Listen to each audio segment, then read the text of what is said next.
ರಾಜಾನಕುಂಟೆ ಬೆಟ್ಟಲ್ಸೂರು ಮಾರ್ಗದ ಸಂಪರ್ಕ ಕೊಂಡಿಯ ರೈಲ್ವೆ ಯೋಜನೆ ಅವೈಜ್ಞಾನಿಕ. ಯಾವ ಕಾರಣಕ್ಕೂ ಈ ಯೋಜನೆ ಬೇಡ ಅಂತೇಳಿ ರೈತರು 3-4 ವರ್ಷಗಳಿಂದ ಹೋರಾಟ ಮಾಡ್ಕೊಂಡು ಬರ್ತಾ ಇದ್ದಾರೆ. ಆದರೆ ಸಂಬಂಧಪಟ್ಟ ಅಧಿಕಾರಿಗಳಾಗಲಿ, ಇಲಾಖೆ ಆಗಲಿ, ಮಿನಿಸ್ಟರ್ ಆಗಲಿ ಇತ್ತ ಗಮನ ಹರಿಸ್ತಾ ಇಲ್ಲ.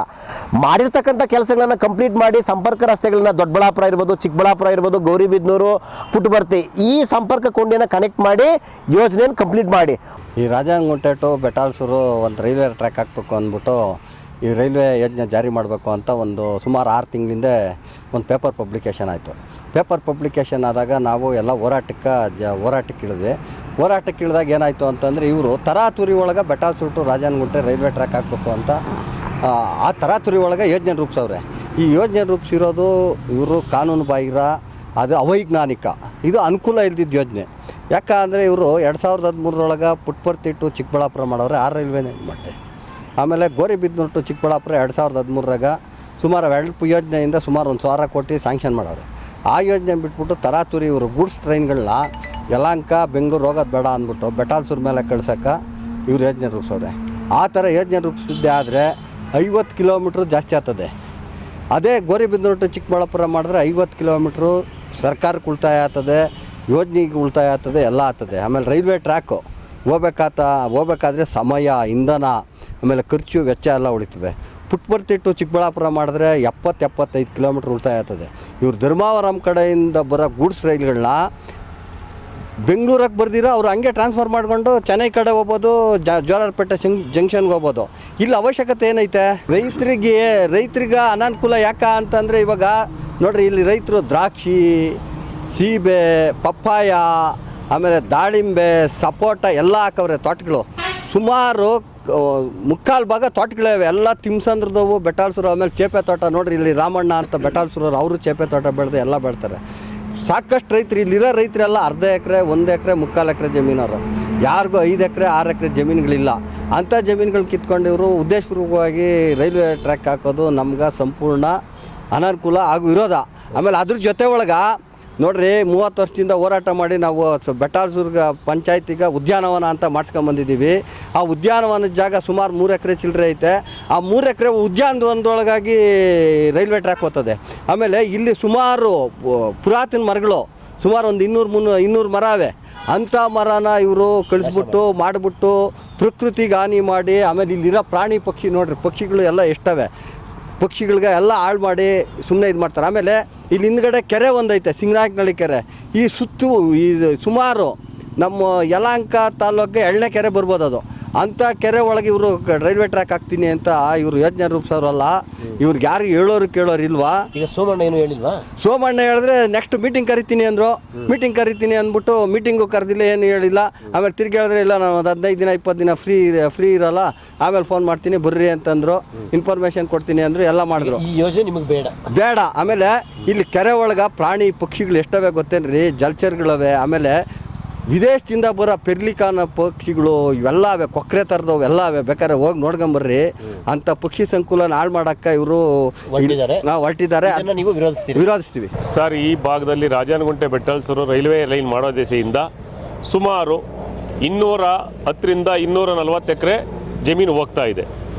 ಅಷ್ಟು ಹೋಗೋದ್ರಿಂದ ಇನ್ನೂ ಹೆಚ್ಚಿನ ಸಮಸ್ಯೆ ಏನು ಅಂದರೆ, ಒಂದು ರೈಲ್ವೆ ಟ್ರ್ಯಾಕ್ ಹೋಗ್ತದೆ, 1 ಎಕರೆ ಅವ್ರದ್ದು 2 ಎಕರೆ ಜಮೀನು ಇತ್ತು ಅಂದರೆ ಆ ರೈಲ್ವೆ ಟ್ರ್ಯಾಕ್ ಹೋದರೆ ಆ ಕಡೆ 5 ಕುಂಟೆ, ಈ ಕಡೆ 10 ಕುಂಟೆ ಉಳಿತದೆ. ಅದನ್ನು ಈ ಕಡೆನೂ ಮಾಡೋಕ್ಕಾಗಲ್ಲ, ಅವರು ಆ ಕಡೆನೂ ಮಾಡೋಕ್ಕಾಗಲ್ಲ. ಆ ರೀತಿ ಮಾಡ್ಕೊಂಡಾಗ ಒಂದು 300ರಿಂದ 350 ಎಕರೆ ಎಕರೆ ಆಸ್ತಿ ನಮ್ಮ ರೈತರಿಗೆ ಹಾನಿ ಆಗ್ತಾ ಇದೆ. ಆದ್ದರಿಂದ ದಯವಿಟ್ಟು ಈ ಭಾಗದಲ್ಲಿ ಈ ರೈಲ್ವೆ ಲೈನ್ ಅವಶ್ಯಕತೆ ಇಲ್ಲ. ಇಷ್ಟೊತ್ತು ನಮ್ಮ ಸ್ನೇಹಿತರು ಹೇಳದಂತೆಯೇ ಧರ್ಮವರಮ್ಮು ಮತ್ತು ಸತ್ಸಾಯಿ ಇದರಿಂದ ಬರುವಂತಹ ಚಿಕ್ಕಬಳ್ಳಾಪುರ ಲೈನ್ ಮಾಡೋದ್ರಿಂದ ಅದರಿಂದನೂ ಅನುಕೂಲ ಇದೆ. ಗೌರಿಬಿದನೂರು ಟು ಚಿಕ್ಕಬಳ್ಳಾಪುರ ಮಾಡಿರೋಂಥ ಸ್ಯಾಂಕ್ಷನ್ನು ಅದೇ ಸಾಕಾಗ್ತದೆ. 50ರಿಂದ 75 ಕಿಲೋಮೀಟ್ರ್ ಸುತ್ಕೊಂಡು ಬಂದು ಮತ್ತೆ ಕೊಂಕಣ ಸುತ್ತಿ ಮೈಲಾರಕ್ಕೆ ಹೋದಂಗೆ ಸುತ್ಕೊಂಡ್ಬಂದು ಹೋಗೋಂಥ ಅವಶ್ಯಕತೆ ಇಲ್ಲ. ಅಲ್ಲಿಂದ ಹಾಗೆ ಹೋದರೆ ಎಲ್ರಿಗೂ ಅನುಕೂಲ ಆಗ್ತದೆ. ಇಲ್ಲಿನ ಸರಿಗೆ ಇವತ್ತಿರೋಂಥ ರೈತರುಗಳಿಗೆ ಇದನ್ನೇ ನಂಬ್ಕೊಂಡು ಬೆಂಗಳೂರು ಸುತ್ತಮುತ್ತಲಿನಲ್ಲಿ ಜಮೀನು ಮಾಡ್ಕೊಂಡಿರೋ ರೈತರೇ ಕಡಿಮೆ. ಆದರೂ ಕೂಡ ಇವತ್ತು ಜನ ಇಷ್ಟ ಕಷ್ಟಪಟ್ಟು ದುಡ್ಕೊಂಡು ತಿನ್ಕೊಂಡು ಜೀವನ ಮಾಡಿಕೊಂಡು ವ್ಯವಸಾಯ ಮಾಡ್ಕೊಂಡು ಆಸ್ತಿ ಉಳಿಸ್ಕೊಂಡವ್ರೆ. ಅದನ್ನು ಸರ್ಕಾರ ಕಬಳಿಸೋದಕ್ಕೆ ಹೊರಟಿದೆ. ದಯವಿಟ್ಟು ಆದ್ದರಿಂದ ಈ ಯೋಜನೆನ ಕೈ ಬಿಡಬೇಕು. ಅಷ್ಟೇ ಅಲ್ಲದೆ ಇಲ್ಲಿನ ಸರಿಗೆ ಒಂದು 30-40 ವರ್ಷದಿಂದ ಹೋರಾಟ ಮಾಡಿ ಇಲ್ಲಿ ಬೆಟ್ಟಲ್ಸೂರಿಗೆ ಒಂದು ಸಾರ್ವಜನಿಕ ಉದ್ಯಾನವನ ಜಾಗನ ಒಂದು 3.5 ಎಕರೆ 4 ಎಕರೆ ಜಾಗ ಆಗಷ್ಟು ಉಳಿಸಿದ್ದೀರಿ. ಆ ಜಾಗದಲ್ಲಿ ಕೂಡ ಕಬಳಿಸ್ಕೊಂಡು ಹೋಗೋದಕ್ಕೆ ಹೊರಟಿದ್ದಾರೆ. ಆ ರೀತಿ ಹೊರಟೋದ್ರಿಂದ ಈ ಸುತ್ತಮುತ್ತ 10-15 ಹಳ್ಳಿ 20 ಹಳ್ಳಿಗಳಿಗೆ ಇರೋದೇ ಸರ್ಕಾರಿ ಉದ್ಯಾನವನ ಅಂತ. ಅದರಿಂದ ಎಲ್ಲ ಸಾರ್ವಜನಿಕರಿಗೂ ತೊಂದರೆ ಆಗ್ತಾ ಇದೆ. ಅಷ್ಟೇ ಅಲ್ಲದೆ ಸಿಂಗನಾಯಕನಹಳ್ಳಿ ಕೆರೆ ಅಂತ ಒಂದು ಮಾಡ್ಕೊಂಡಿದೆ, ಕೆರೆ ಇದೆ. ಈ ನಮ್ಮ ಬೆಂಗಳೂರು ಉತ್ತರ ತಾಲೂಕಿಗೆ ಅದು ಎರಡನೇ ದೊಡ್ಡ ಕೆರೆ, ಹೆಸರುಘಟ್ಟ ಕೆರೆ ಬಿಟ್ಟರೆ ಅದೇ ದೊಡ್ಡ ಕೆರೆ, 100 ಎಕರೆ ಚಿಲ್ಲರೆ, ಒಂದು 300 ಎಕರೆ ಚಿಲ್ಲರೆ ಇರೋಂಥದ್ದು. ಆ ಕೆರೆ ಒಳಗಡೆ ಸೆಂಟ್ರ್ ಭಾಗದಲ್ಲಿ ಹೋಗ್ತಾ ಇದೆ. ಆ ಹೋಗೋ ದಿಸೆಯಿಂದ ಕೆರೆಗೆ ಹಾನಿ ಆಗ್ತಾ ಇದೆ. ಕೆರೆಗೆ ಹಾನಿ ಆದರೆ ಇವತ್ತು ಸಾವಿರಾರು ಕೋಟಿ ಖರ್ಚು ಮಾಡಿಬಿಟ್ಟು ಇದ್ರ ಯೋಜನೆ ಮಾಡಿದ್ದಾರೆ. ಯಾವುದೋ ಈ ಈಗ ಕೆರೆ ಅಭಿವೃದ್ಧಿ ಪ್ರಾಧಿಕಾರದಿಂದ ಮಾಡಿ ಆ ನೀರು ತುಂಬಿಸ್ತಾ ಇದ್ದಾರೆ ಕೆರೆಗಳಿಗೆ. ಇವತ್ತು ಅದೇ ಸಾವಿರಾರು ಕೋಟಿ ಖರ್ಚು ಮಾಡಿ ಅಷ್ಟೆಲ್ಲ ಅಭಿವೃದ್ಧಿ ಮಾಡೋಂಥ ನೆಸಿಟಿ ಏನಿತ್ತು. ಇವತ್ತು ಯೋಜನೆ ಮಾಡ್ಕೊಂಡು ಸೆಂಟ್ರಲ್ ಕೆರೆ ಒಳಗಡೆ ಹೋದ್ರೆ ಅದನ್ನು ಹಾಳಾಗೋಗ್ತದೆ. ಮತ್ತೆ ಇಲ್ಲ ಅಂತರ್ಜಲನೂ ಕಡಿಮೆ ಆಗ್ತದೆ. ಆದ್ರಿಂದ ದಯವಿಟ್ಟು ಇಲ್ಲಿ ಸರಿ ಈಗ ಪುರಾತನ ಕಾಲದಿಂದನೂ ಒಂದು ಜೋಮಾಲ್ ಕುಂಟೆ ಅಂತ ಇದೆ, ಅದನ್ನು ಹೋಗ್ತದೆ ಇವರು ಯೋಜನೆ ಮಾಡೋದ್ರಿಂದ. ಮತ್ತೆ ಇಲ್ಲಿ ಸರಿಗಿರಂತ 100 ವರ್ಷ, 1000 ಹೆಚ್ಚು ಕಡಿಮೆ ಒಂದು 300-400 ವರ್ಷದ ಮರಗಳಿರ್ಬೋದು. ನಮ್ಮ ತಾತ ಮುತ್ತಾತಂದ್ರ ಕಾಲದಿಂದನೂ ಇವಿಗೆ ಇದೆ. ಅದ್ರ ಜೊತೆಯಲ್ಲಿ ಇನ್ನೂ ಒಂದು 300-400 ಗಿಡ ಮರಗಳು ಹಾಕಿದ್ದಾರೆ. ಅವೆಲ್ಲರೂ ಹೋಗ್ತಾ ಇದೆ, ಪರಿಸರಕ್ಕೆ ಹಾನಿ ಆಗ್ತಾ ಇದೆ, ರೈತರಿಗೆ ಹಾನಿ ಆಗ್ತಾ ಇದೆ. ಆದ್ರಿಂದ ದಯವಿಟ್ಟು ಈ ಯೋಜನೆನ ಸರ್ಕಾರದ ಮಟ್ಟದಲ್ಲಿ ಮತ್ತು ಕೇಂದ್ರ ಸರ್ಕಾರದ ಮಟ್ಟದಲ್ಲಿ ರಾಜ್ಯ ಸರ್ಕಾರ ಎರಡೂ ಗಮನಕ್ಕೆ ತಗೊಂಡು ಈ ಯೋಜನೆನ ಕೈ ಬಿಟ್ಟು ರೈತರನ್ನ ಮತ್ತು ಪರಿಸರನ ಉಳಿಸ್ಕೊಡ್ಬೇಕು ಅಂತ ನಮ್ಮ ಎಲ್ಲ ರೈತರ ಪರವಾಗಿ ನಾನಿಲ್ಲಿ ಕೇಳ್ಕೊಳ್ತಾ ಇದ್ದೀನಿ. ರೈಲ್ವೆ ವಿಚಾರವಾಗಿ ಮಾತಾಡಬೇಕು ಅಂತಂದರೆ ನಾವು ಸೋಮಣ್ಣವರು, MP ಸಾಹೇಬರು ಕೋಲಾರ ಮತ್ತು ಇಂಡಸ್ಟ್ರಿಯಲ್ ಮಿನಿಸ್ಟ್ರು ಕುಮಾರಣ್ಣವರು ಅವ್ರ ಹತ್ರ ಎಲ್ಲ ಮನವಿ ಸಲ್ಲಿಸಿದ್ದೀವಿ. ಅವರು ಎಲ್ಲರೂ ಹೇಳಿದ್ದಾರೆ ಪಾಸಿಬಿಲಿಟಿ ಏನೇನಿದೆ ನಾವು ಒಳ್ಳೇದು ಕೆಲಸ ಮಾಡ್ತೀವಪ್ಪ ಅಂತ ಹೇಳಿದರು, ಬಾಯಿ ಮಾತಿನಲ್ಲಿ ಹೇಳಿದ್ದಾರೆ. ಪಾಪ ಕೋಲಾರ MP ಅವರು ಬಾಬು ಅವರು ಮಲ್ಲೇಶ್ ಬಾಬು ಅವರು ಈ ಯೋಜನೆ ನನಗೆ ಗೊತ್ತಿರಲಿಲ್ಲ. ನನ್ನ ಏರಿಯಾದಲ್ಲಿ ಬರೋದನ್ನು ಏನು ಯೋಜನೆನೇ ಕೈ ಬಿಟ್ಬಿಡೋರಲ್ಲ, ನಾನು ಅದ್ರ ಬಗ್ಗೆ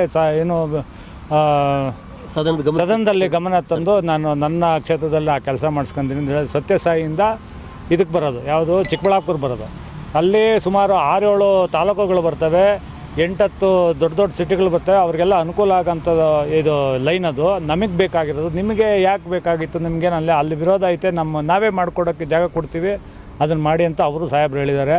ಇವನ್ ನಮ್ಗೆ ಆಲ್ರೆಡಿ ಯಲಹಂಕ ಟು ಬೆಟಲ್ಸೂರು ಚಿಕ್ಕಬಳ್ಳಾಪುರ ಹೋಗೋದು ಆಲ್ರೆಡಿ ಟ್ರ್ಯಾಕ್ ಇದೆ. ನಮಗೇನು ಇದು ಹೊಸ್ದಾಗಿ ಏನು ರಾಜನಗುಂಟನೇನು ಕನೆಕ್ಷನ್ ಮಾಡಬೇಕಾಗಿಲ್ಲ. ಇದೊಂದು ಅವೈಜ್ಞಾನಿಕವಾದ ಒಂದು ಲೈನು. ಇಲ್ಲಿ ಎಲ್ಲ ರೈತರುಗಳು ಭಾರಿ ವಿರೋಧ ವ್ಯಕ್ತಪಡಿಸೋರೆ. ಅದರಿಂದ ದಯವಿಟ್ಟು ಇದನ್ನು ಕ್ಯಾನ್ಸಲ್ ಮಾಡಲೇಬೇಕು. ಇನ್ನೊಂದು ಏನಂದರೆ ಗೋರಿಬಿದನೂರಿಂದ ಚಿಕ್ಕಬಳ್ಳಾಪುರಕ್ಕೆ ಹೋಗೋದು ಅದೊಂದು ಲೈನು ಬ್ಯಾಲೆನ್ಸ್ ಇದೆ. ಅದನ್ನು ಫಸ್ಟ್ ಅವನ್ನೆಲ್ಲ ಕೆಲಸ ಮಾಡಲಿ. ಅಲ್ಲೇನಾದರೂ ತೊಂದರೆಗಳೇನ ಆದಾಗ ಬೇಕಾದರೆ ಯೋಚನೆ ಬೇರೆ ಮಾಡ್ಬೋದು. ಅದನ್ನು ಬಿಟ್ಟು ಇಲ್ಲೇ ಮಾಡಬೇಕು ಅಂತ ಅಂದ್ಬಿಟ್ಟು ಹೊಸ ಉದ್ದೇಶ ಇಟ್ಕೊಂಡು ಇಲ್ಲಿ ಮಾಡ್ತಾಯಿದ್ದಾರೆ. ನಮ್ಮ ರೈತರುಗಳು ತುಂಬ ತೊಂದರೆ ಆಗಿದೆ. ಘೋಷಣೆ ಮಾಡಿದ್ದ ಯೋಜನೆ ಮಾಡಿದಿರಾ, ಈಗ ಹೊಸ ಯೋಜನೆ ಯಾಕೆ ಅನ್ನೋದು ರೈತರ ಆಗ್ರಹ. ಆದಷ್ಟು ಈ ಯೋಜನೆ ಬೇಗ ನಿಲ್ಲುವಂತಾಗಲಿ. ಶಶಾಂಕ್ ಜೊತೆ ಸುರೇಶ್ ಬಾಬು, ವಿಶ್ವಭಾರತಿ, ಯಲಹಂಕ. ಇನ್ನು ವಿಶ್ವಭಾರತಿ 24 ಚಾನಲ್ನ ಸಬ್ಸ್ಕ್ರೈಬ್ ಮಾಡ್ಕೊಳ್ಳಿ, ಸಬ್ಸ್ಕ್ರೈಬ್ ಮಾಡ್ಕೊಳ್ಳಿ. ನಮ್ಮ ವಿಡಿಯೋ ಕಂಟೆಂಟ್ ಇಷ್ಟ ಆದರೆ ಲೈಕ್ ಮಾಡಿ, ಶೇರ್ ಮಾಡಿ, ಕಮೆಂಟ್ ಮಾಡಿ.